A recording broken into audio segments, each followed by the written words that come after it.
I'm David Williams of Willow Creek Music, and I'm standing here in front of historic Studio B on Music Row in Nashville. And I'd like to welcome you to what we hope to be an exciting and informative look into the inside of what we call Music City. We've brought together some of the finest session players in Nashville so we can bring the Music City to you. You'll see how the Nashville Cats got their name and how they make excellent recordings in a minimal amount of time. So, if you've ever wanted to make a living playing music, or you're already a pro and not familiar with our techniques, this tape is for you. Our instructor for this video is Kerry Marks, a sought-after session leader and one of the finest guitar players you can find. We'll learn more about him later. So without further ado, let's go inside and get started.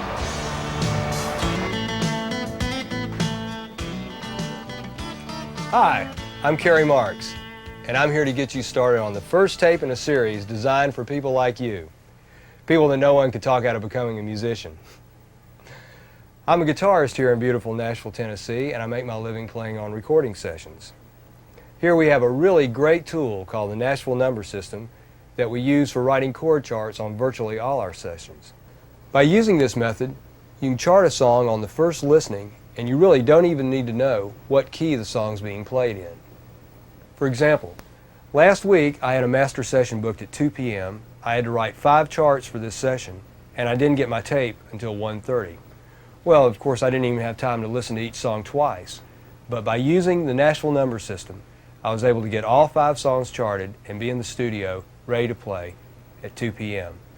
And as usually the case, it didn't matter what key the songs were in to begin with, because the first thing we did on the session was change every one of them to fit the artist that we were recording. One of the beauties of this system is that you can change keys for different singers and you don't have to change one thing on your chart. By the way, sometimes at sessions each musician will write his or her own chart as the song's being played on a tape, or as in this case, one musician, usually the session leader, will write all the charts. Usually they're given a little bit more time.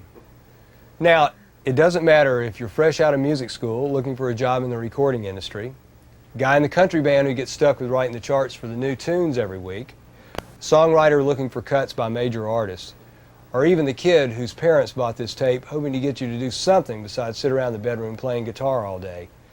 This system is going to be easy for you to use. And one thing's for sure, if you're going to work in Nashville, Tennessee, it's a must. Now, the number system actually started in the Middle Ages when musicians substituted Roman numerals for chord letters. This is the basis for the classical music theory that's still in use in schools today.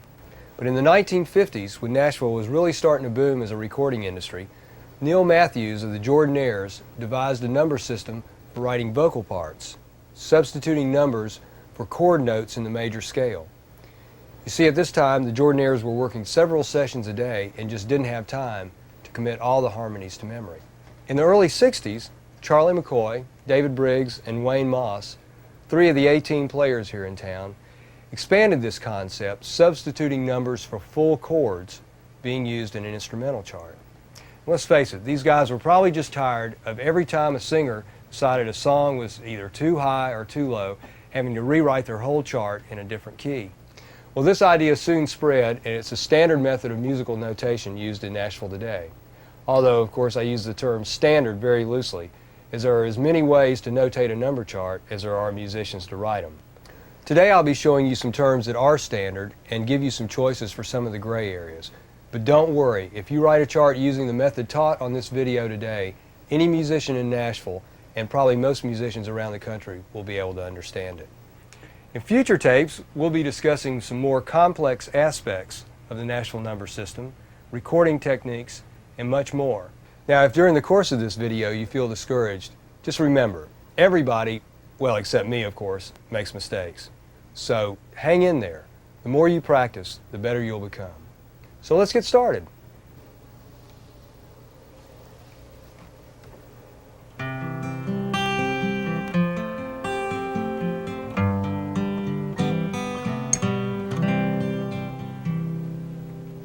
I'd like to go over a little basic theory first. Now, due to the amount of time that we have and the amount of material that we need to cover, I'm going to assume that you understand the concept of a major scale and how chords are constructed. Now, if you don't, stop the tape right now, find a friend that can explain it to you, or go to a music store where you can get a book or find a teacher that can explain it to you. Now, if you're serious about music, this is something that you need to do regardless of whether you want to learn the Nashville number system or not. I've known many talented players who are frustrated musicians because they just couldn't communicate with other musicians. Now, the Nashville number system assigns a number to each note of the major scale built on the key of a song. So if you have a song in the key of C, C becomes 1, which is the key, D becomes 2, E becomes 3, F is 4, G is 5, A is 6, B is 7, and then you're back around to number 1, which is C. So if you have a song whose chords are C, F, G, C, C becomes 1, F becomes 4, G becomes 5, and then back to C. If you wanted to play the same song in the key of D, then you'd have D becomes 1, G becomes 4, A becomes 5, D becomes 1. So you have a 1-4-5 song, regardless of what key you play it in, that's going to be your chord pattern. Let's say you want to do it in the key of E. E becomes 1, A becomes 4, B becomes 5, and back to 1 again. Now, you might be wondering what happens if you have a chord that's not in the major scale. A good example of that, to me, is Sweet Home Alabama, which is and so on. Well, it's in D, but the second chord is C. Well, C is not in the D major scale, as you know. So what you would have to call this chord is a flat 7 chord, because you know in the D major scale, C sharp is your 7th, just flat the 7th, which is your C note, and there's your flat 7 chord.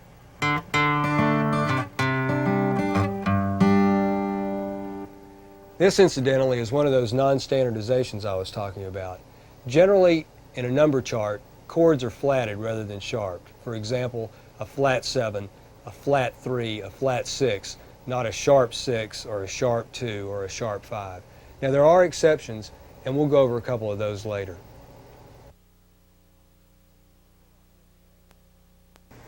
Let's go to our first example now.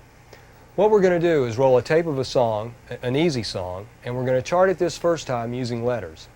Now, if you're not comfortable with charting a song without your instrument in your hand, just listen to the bass movement, listen to the chords move. If you have trouble with it, stop the tape, start it over, do it as many times as you need to get it right. Okay? Let's start the tape now.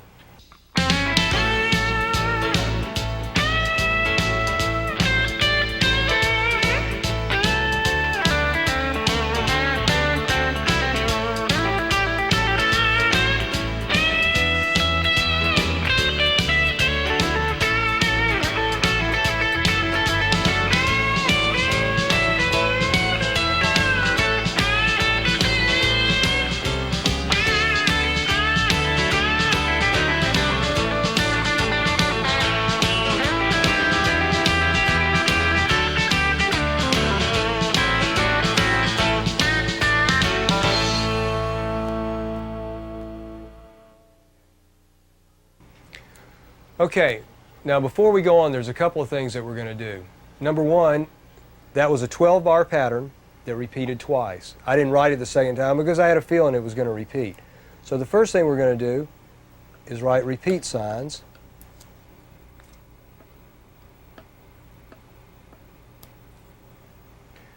Now the next thing we're going to do, it repeated twice and then it went and played one A chord at the end and just held it out. Now in Nashville, a whole note like that, well, we would call a whole note in letter notation. I'm going to go ahead and do this. We call it a diamond in Nashville. And it was a diamond with a hold, and the way I write a hold is like this, which is like a tie leading to nothing. You can also write it as a fermata. I'll try to cram that in here. You know that way. Either way will work just fine. Okay, let's listen to it one more time, and we're going to write it using numbers this time.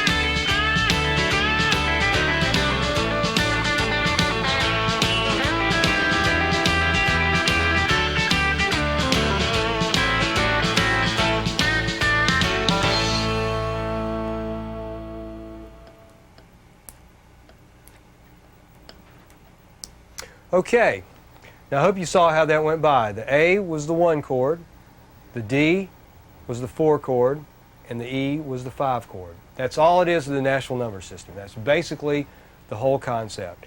Now, one other thing I want to point out before we move on is usually phrases are in 4 bars, as you probably know. So I did it the same way both times, but in the Nashville number system, you write your phrases in 4-bar phrases. So we wrote 4 here, 4 here, and 4 here. And the way you would call this out to another musician would be 11-11, 44-11, 54-11. Now, you just draw a line. At the end of each section, this is a 12-bar section, you would draw a line and go on to the next section. Now, here's the beauty of this system. We played a song in A, we wrote it in the number system. What if you want to take this song in A and make it a song in C? Using the number system, your 1s would become Cs. Your key would change. The 1 would become C, the 4 would become F, the 5 would become G, and there's your song in C. You could do it in E, A flat, it doesn't matter. Any key we find using the Nashville number system. Okay, that wasn't too bad, was it? Let's go ahead and go to our second example. Now this song is going to be a little bit harder, and it's going to have some examples of some symbols that we haven't used yet. Also, we're going to go ahead and write this chart in numbers. I don't even know what key it's in, or as far as you know, I don't know what key it's in. So we won't even worry about what the letter names are. Okay, let's do it.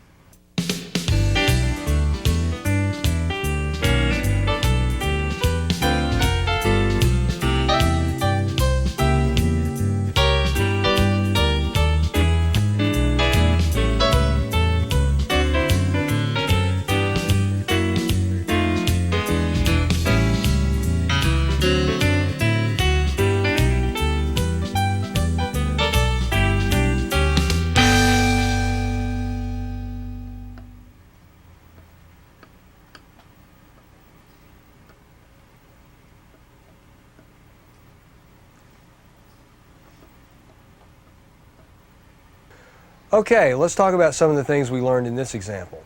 First, let's talk about the phrasing. Okay, once again, we have a 12-bar pattern, and we make it in 4-bar phrases. There's 4, there's 4. These are 1-bar pieces, is this. 4 bars. The difference with this one, there's a tag. That would be designated like this if you wanted to. I guess you would call this a verse or a chorus. You could call it either one. Here's the tag. So that's the first thing we're going to talk about is the phrasing.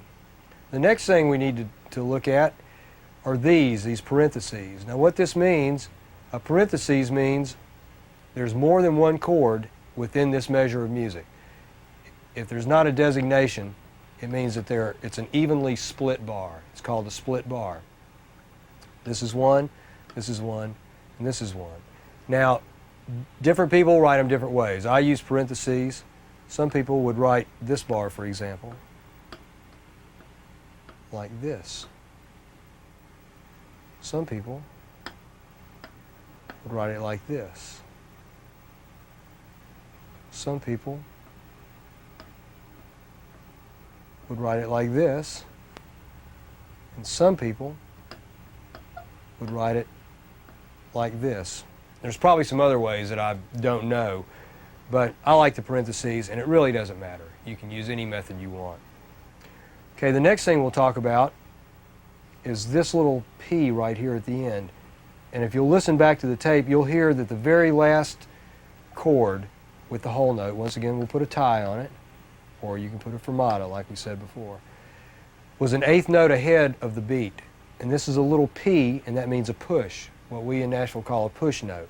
And all a P means is that you push the note, an eighth note ahead. Let's talk about these. You can't see them very well, but these are sevenths. And they're not necessary, but if it's a seventh chord, you can designate it by a seventh. At the same time, there's another one there, this 6-7. And really, these were all sevenths too. You don't have to put it there, but you know, sometimes it helps. This here is a sharp 4 diminished. The circle is a diminished sign. I know that's not showing up very well, but that's what that is. This is one of the cases where it's not a flat 5, it's a sharp 4. And probably the reason that it's that way is because it's moving up. So you're going from 4 to sharp 4. Okay, the only other thing we need to talk about is this chord right here. And this is the first time we've seen a minor chord. The song went from 5 minor to 1 to 4. And what that really looks like is that. In Nashville, usually a minor is designated by a slash. Some people would write 5 minor, but generally these days all you see is this slash. So any minor chord, all you need to do to designate it as being a minor chord is put the slash. If it's not a minor chord, don't put anything, and someone will play a major chord there. Okay, let's go to our next example.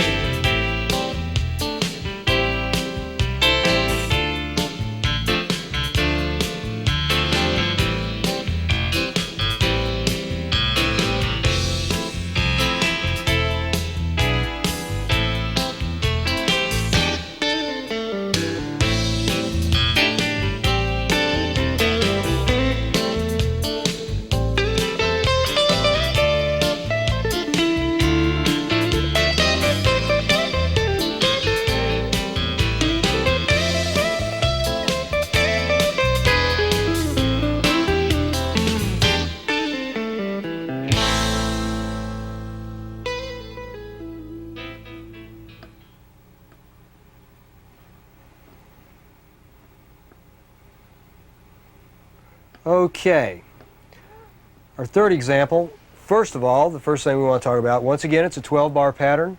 Here's your phrase, 4-bar phrases, 3 of them. Oh, almost forgot my repeat signs because it played it twice. If you feel like a song's going to play twice before you keep writing down here, listen and see if it's a direct repeat. A lot of times it will be. Okay, repeat signs. The first thing we'll talk about here is that I wrote this as 6 minor, 2 minor, so basically I wrote this in a major key. You could write this song as 1 minor, 1 minor, and you're probably, a lot of you wondering why I didn't write it this way. Sometimes you would write this as ones, but generally here in Nashville we write a song in a minor key. Just go ahead and write it in the major key. And it works out. A lot of times a bridge will go to the major key and it keeps you from having to modulate. So that's our first point. Once again, we have repeat signs. This is a major 7th, just like a standard major 7. That was a 4 major 7 chord. I know you can't see that. Let me write it like this. There we go. With this triangle. There's your major 7th chord. Now, 2 other things we're going to talk about here. There's your diamond with the tail.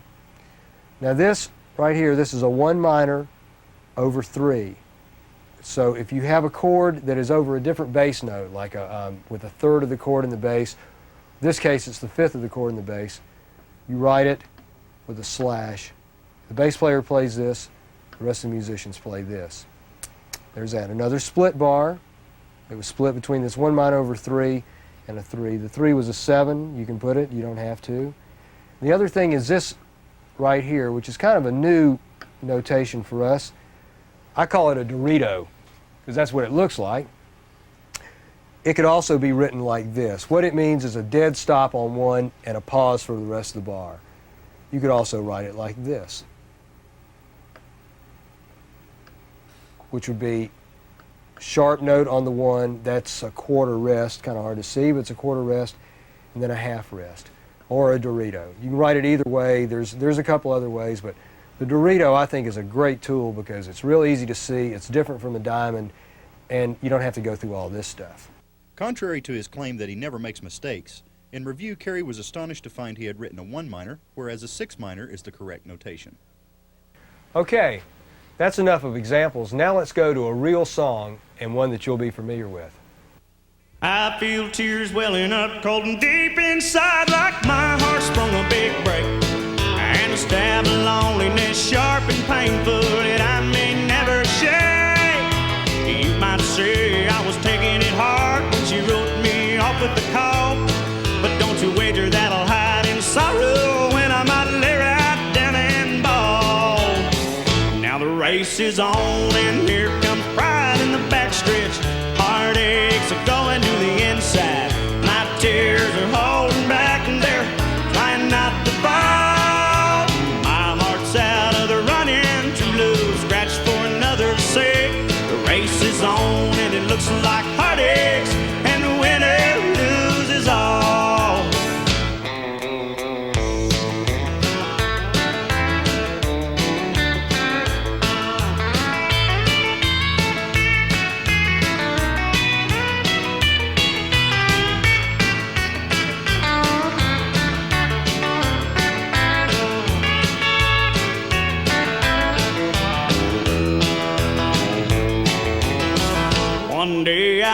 adventured in love, never once suspecting what the final result would be.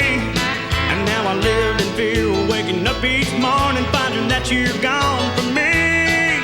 There's aching pain in my heart for today, was the one that I hated to face. Somebody new came out to win her, and I came out in second place. Now the race is on, and here comes pride in the backstretch. Heartaches are going to the inside. My tears are holding back, and they're trying not to fall. My heart's out of the running, true love scratched for another's sake. The race is on, and it looks like heartaches, and the winner loses all.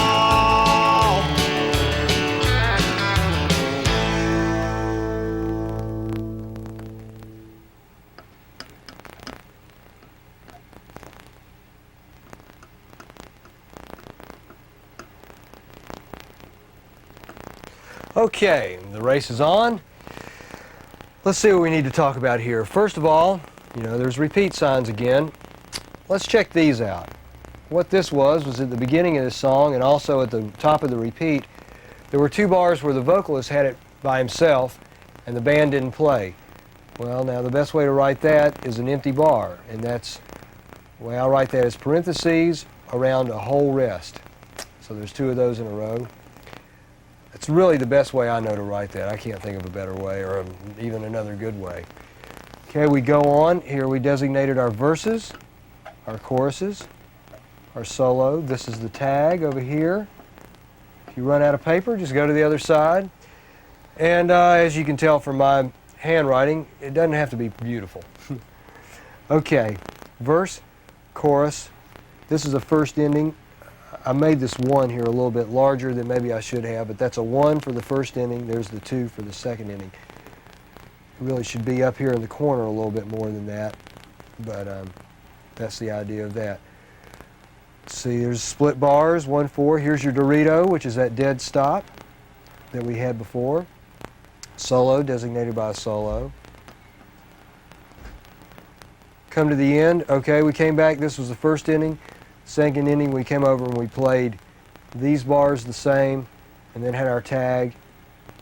And here is your diamond at the end with a tie coming off of it. Okay, let's review song number 1. I feel tears welling up cold and deep inside, like my heart sprung a big break. And a stab of loneliness, sharp and painful, that I may never shake. You might say I was taking it hard when she wrote me off with the call, but don't you wager that I'll hide in sorrow when I might lay right down and bawl. Now the race is on, and here comes pride in the backstretch. Heartaches are going to the inside. My tears are holding back, and they're trying not to fall. My heart's out of the running, true love scratched for another's sake. The race is on, and it looks like heartaches, and the winner loses all.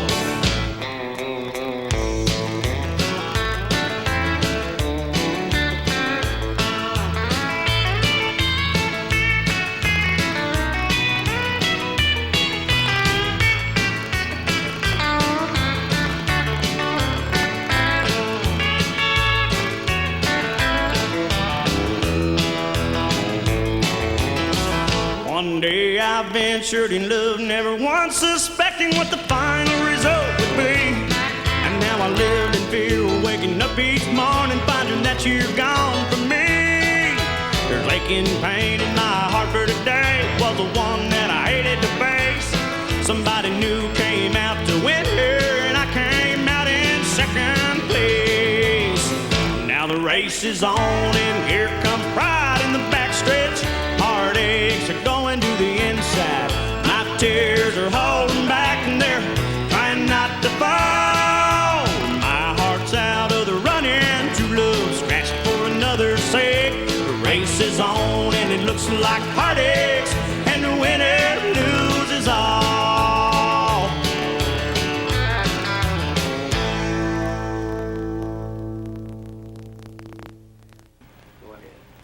Okay, I think that's everything. Let's go to another song. He said, I'll love you till I die. She told him you'll forget in time.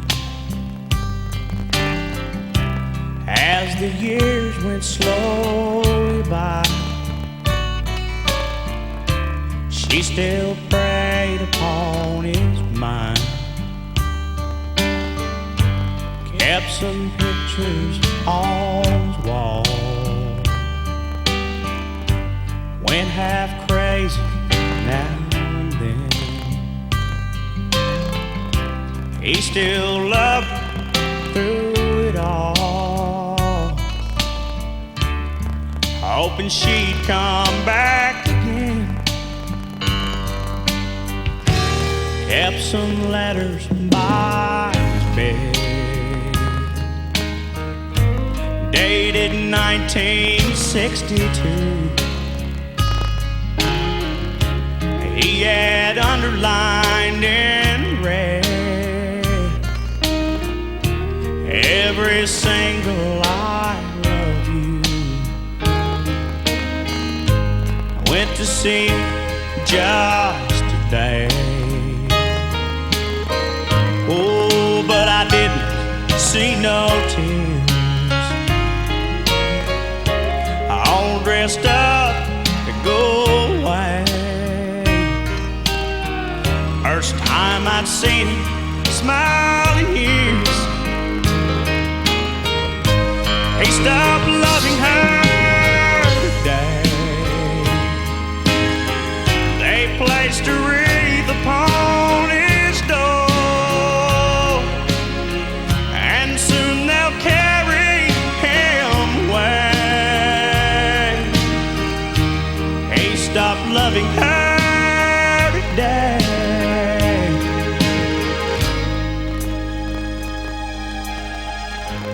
You know, she came to see him one last time. Oh, we all wondered if she would. And it kept running through my mind. This time, he's over her for good. He stopped loving her today. They placed a wreath upon his door, and soon they'll carry him away. He stopped loving her today.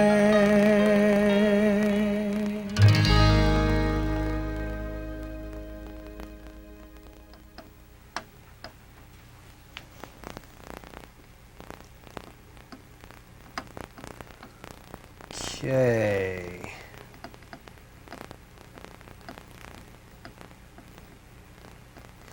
He Stopped Loving Her Today. Really a pretty simple song. The only thing I guess we need to talk about, well, there's a couple of good things here. First of all, this arrow, these arrows that I drew were bass walk-ups, walking from the 1 to the 4. They can either be walk-ups, they can be walk-downs. Anytime there's a definite pattern that repeats, doesn't necessarily have to repeat. Just anytime there's a definite bass move that you want to signify, use an arrow, whether it be up or down. This one did repeat. It happened all the way through the song. Every time it went from a 1 to a 4, it went up. Okay, here's, let's see. Let's talk about this. This was a sharp 5 chord. It was a 7th chord. And it became the 5 of a new key. So what I wrote was new 5, which means that this song modulated up a half step. Now, you could write that in. You could write new 5 and then put up 1/2 step. It's not necessary, but it sure doesn't hurt. And you read it on like this. Here's another repeat. It repeated back, did half a verse. First time there was a diamond. That's a diamond there on this 1 chord at the end of the first chorus. Went back. First ending here. Second ending at the end of the 2nd chorus. There was a diamond on the 5, and then this right here is writ. Just like in regular notation. It means there's a retard, and you could put under there piano, because the piano played through this bar, and then there was a diamond on the 1 at the end. Now we'll review He Stopped Loving Her Today. He said, I'll love you till I die. She told him, you'll forget in time. As the years went slowly by, she still preyed upon his mind. Kept some pictures on his wall. Went half crazy now and then. He still loved her through it all, hoping she'd come back again.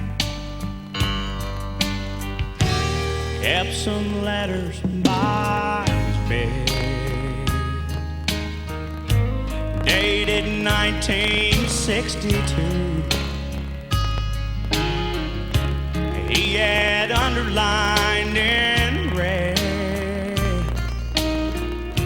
every single I love you.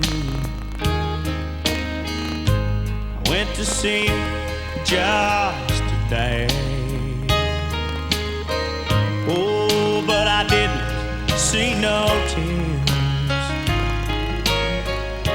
All dressed up to go away. First time I'd seen him smile in years.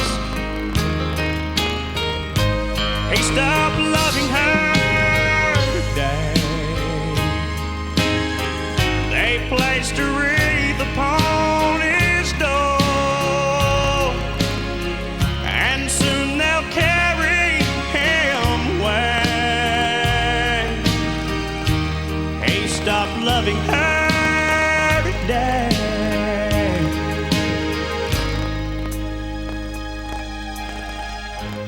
You know, she came to see him one last time. Oh, we all wondered if she would. And it kept running through my mind. This time, he's over her for good. He stopped loving her today. They placed a wreath upon his door, and soon they'll carry him away. He stopped loving her today.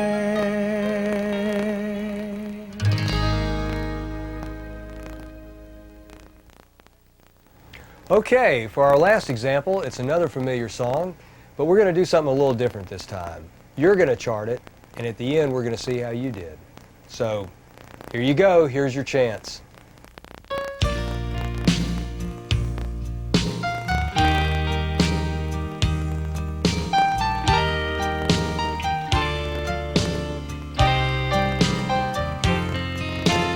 Crazy,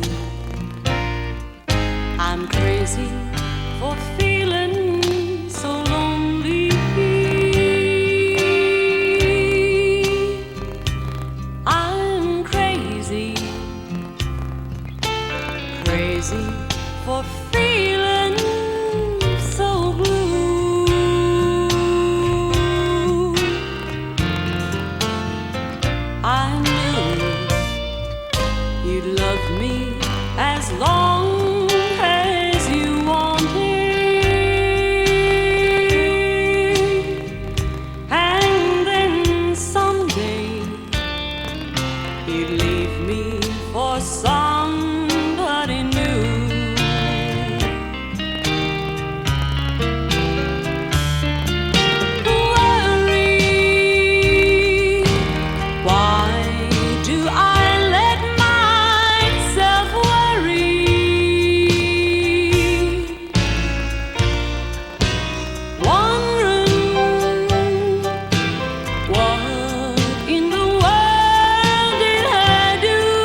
that my love could hold you.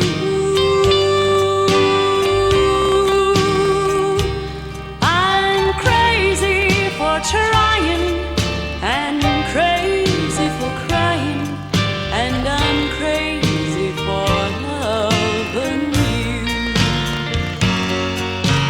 Crazy for thinking that my love could hold you.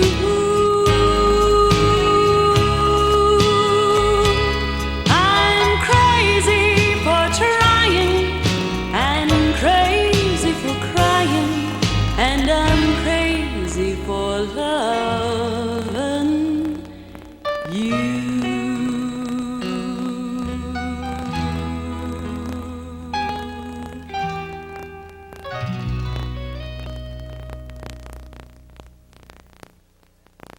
Okay, here's our last example. It's the song Crazy, and it's a little tougher than what we've done. Let's go ahead and dig into it.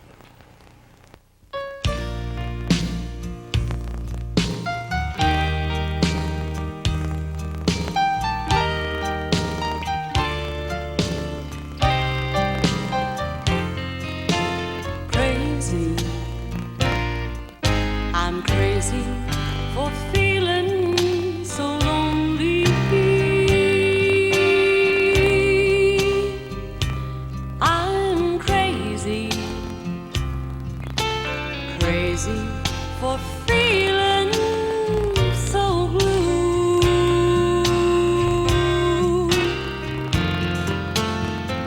I knew you'd love me as long as you wanted, and then someday you'd leave me for somebody new.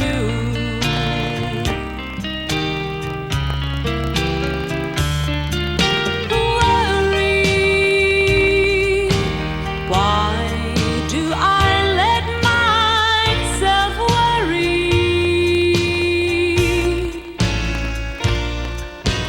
Wondering what in the world did I do?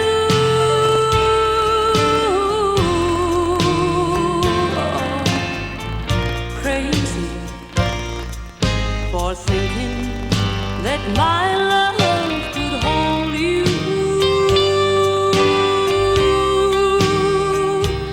I'm crazy for trying and crazy for crying, and I'm crazy for loving you. Crazy for thinking that my love could hold you.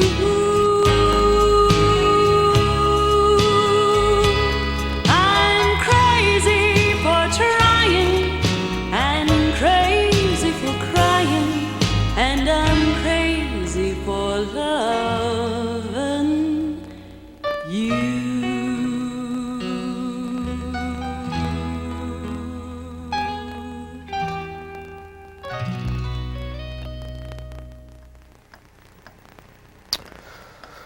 Okay, this will take me just a second to get all this written out here. As you can see, there's a lot going on in this song. Okay. Am I forgetting anything?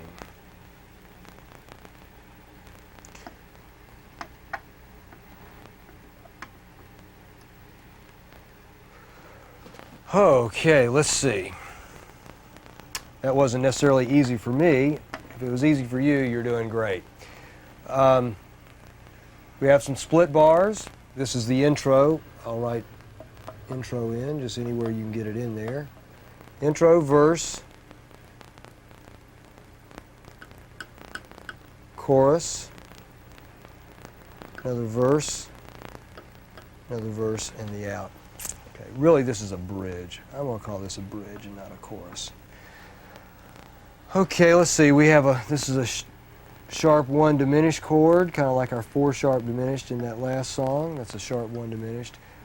This is a 5 augmented chord. These are some extensions, and we'll probably go over these things in a later tape. More detail. A lot of split bars. Here's a chord over another bass note that we talked about before. A flat 3 diminished going up. This is just an ascending line going to the 4. Here's a sharp 4 diminished. Here's a split bar, and it had a different chord on every beat. So see, in a 4-beat bar, there's one chord on each beat. That's pretty obvious to see. Here's a modulation, the sharp 5 becoming the new 5, and if you want, you could do this again. Put up 1/2, whoops, up 1/2 step. The ending was piano. These are 2 fermatas, just like in standard theory. 2 fermatas. And I don't have room at the bottom, I'll just put it like this. Piano. And that lets you know that the piano played these, and then there's a diamond with a tie on the end on this 1. Oh yeah, one other thing that I forgot to mention. In some of these bars, the 1 split flat 7 bars, there's really 3 beats of 1 and 1 beat of flat 7. And that's the way you would designate that. 3 slashes under the 1, 1 slash under the flat 7. Well, that's your first lesson. Look, don't be afraid to wear this tape out to make sure that you understand all the information that we've talked about today. In closing, I'd like to say thanks to Willow Creek Music for allowing me to bring this information to you. Be sure to look for part 2 in this series, which will be available soon, as well as other products designed to give insight into the music industry. I'm Kerry Marks. Thanks for watching. See you in Music City. Just remember, everyone, well, except me, of course, makes mistakes. And by using this, I'm sorry, one more time. I'm going to start. For chord letters. Sorry. It was either a little high or a little too low. That was that what I was telling you about. So let's get started. One of the beauties of this system is I forgot. Now, it doesn't. Is your red light flashing mean anything? Let me do it again and remember what's next. In future tapes, we'll be covering more complex aspects. So hard for me to say.